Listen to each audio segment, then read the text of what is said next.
Beach bonfire, a warm way to learn English. Hello, everyone. Welcome to our English language learning series. Today, we're going to explore a very interesting and fun phrase, beach bonfire. This phrase not only conjures up vivid images but also enriches your English vocabulary. So, let's dive into what this phrase means and how you can use it in your conversations.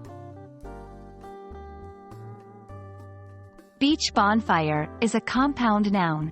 A beach is a sandy, pebbly, or rocky shore, especially by the ocean. A bonfire, on the other hand, is a large and controlled outdoor fire, often used for celebration or as a gathering spot.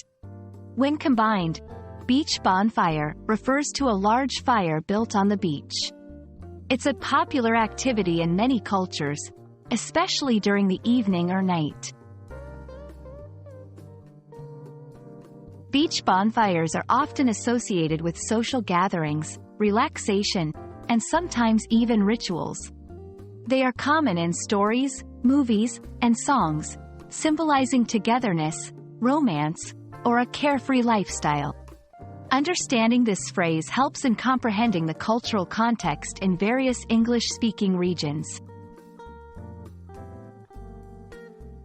Let's see how to use beach bonfire in sentences. We gathered around the beach bonfire and shared stories all night.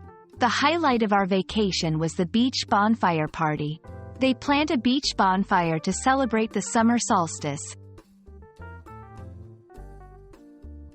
Sometimes, you might hear variations like beach fire or shoreline bonfire.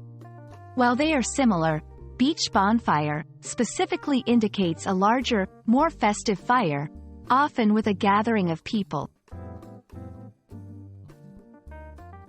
And that's a wrap on beach bonfire. I hope this video has illuminated this delightful phrase for you. Remember, learning a language is not just about words, but also about the culture and imagery they evoke. So next time you hear or read beach bonfire, you'll know exactly what it means and the warm, joyful scenes it paints. Thanks for watching, and see you in our next English language adventure.